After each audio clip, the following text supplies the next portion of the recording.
Hey everybody out there, this is Seto, and today for you guys I want to talk about something that it's kind of interesting when you think about it.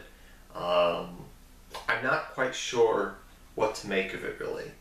The reason for that is because we've been noticing over the last couple of months that Konami has had a new approach to the ban list. Now you may not have noticed it, but Konami in the past has been very hands-on with the ban list. Especially over here in the TCG since 2013. They have been known to preemptively hit things, which they still do, or hit indirect things that a deck would be, it's a viable meta deck, but they don't hit the problem. They hit the other cards in the deck that are useful. It's something I've noticed a lot more over the last one or two ban lists, especially this past ban list that we had for April or March, when it started in the end of March, early April, because we saw something that I haven't seen that much. And when I harken back to past ban lists, I've noticed a change over the last couple of ban lists that Konami's done, maybe the last one or two. But I don't know, there's not enough evidence to say this is happening, but it's a hypothesis. Now, we may not like it, and we may say we don't want it, but it's plausible. As we all know, especially if you've been in this game for the last 2 to 3 years, especially if you've been a player that's been around for a lot longer than that, the meta game in the game of Yu-Gi-Oh! It's so volatile nowadays. What is hot 1 second is cold next, and what is meta right now is not topping at the moment, and it changes so drastically. And the fact, I think that is also due to the fact that we now get pretty much bi-weekly releases of new Yu-Gi-Oh! Product all the time. I've noticed this for the last year and a half. My wallet has noticed this too.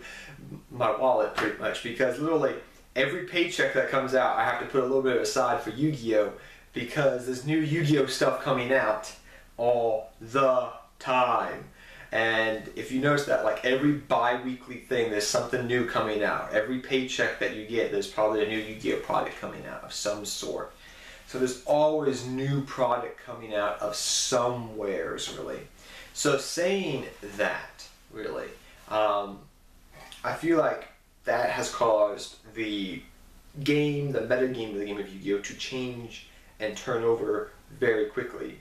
We saw that with this past format we had. Over the fall and early winter, the late winter, where when the format started, we still had Cosmos topping, Blue Eyes topping, Dark Magician doing good to some degree. Then we saw ABCs, then we started seeing Paleozoics, then we started seeing Dark Lords a little bit, we started seeing different decks being good. Blue Eyes became a little bit less viable. Then we had, what do we have with that? Then we had Totally Awesome Paleos. Then we went to like Heroes were doing good for a hot second.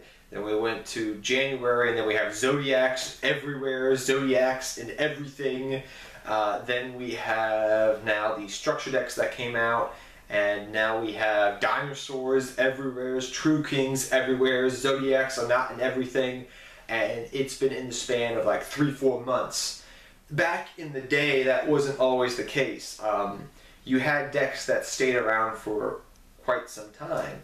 There wasn't that much of a volatile thing. Now, maybe it's me just paying more attention to the game, but I mean, maybe my mind is just different. We're harkening back to different times, but I don't remember things being changed. It feels like every week there's a new meta deck, or a deck goes away and a new deck comes back.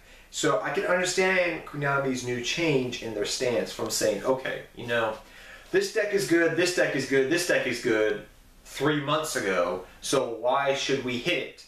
Let's just hit, let's just let the meta take care of itself. It's more of a hands-off approach. And even though a lot of people don't like this approach, I'm kind of on the fence about it. And don't crucify me for saying that, but I like it, and I don't like it. I'm literally on the fence. I like it, and I'll say the reason why I like it and then why I don't like it. I like it because it allows other decks to thrive. You're not just going, okay, hit this card, and it hurts this deck, this deck, this deck, this deck, this deck reactively, just because that card was very good or it was a staple. So for example, if Konami on the past ban list hit Terratop, Terratop's a good rank 3 engine, right? Okay, we all can agree upon that.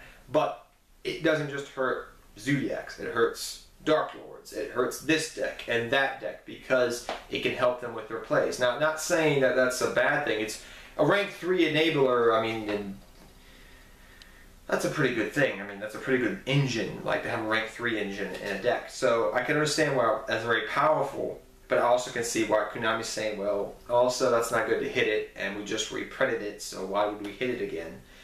Then you also have the aspect of, why did they hit Solemn Strike? Well, if you've been paying attention, for the past meta, you went from Solemn Strike being staple to Solemn Strike being taken out of decks and replaced with D-Barrier, to now Solemn Strike being staple again and D-Barrier being still good and played, and now you have Lost Winds thrown in the mix, so do you still want to play your Solemn Strikes or not? So I mean, it's kind of this hodgepodge of like, do we hit the strike because it's really good? Yeah, but then within like a month it's not going to be played as much because this new card's coming out, and do we want to promote that, or is it just going to promote itself?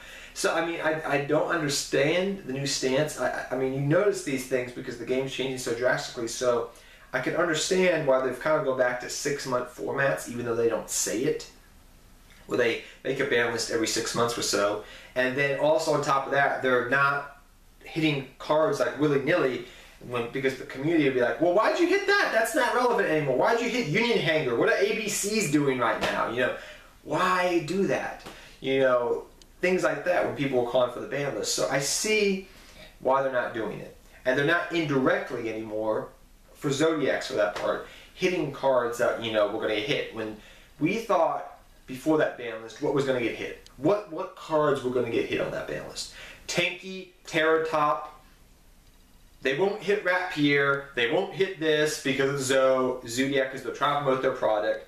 No. What did they do? They didn't hit Tanky. They didn't hit Terratop like we thought they were going to do. Like everybody, I think, thought that something was going to happen on those lines. They weren't going to hit the Zoo engine, really.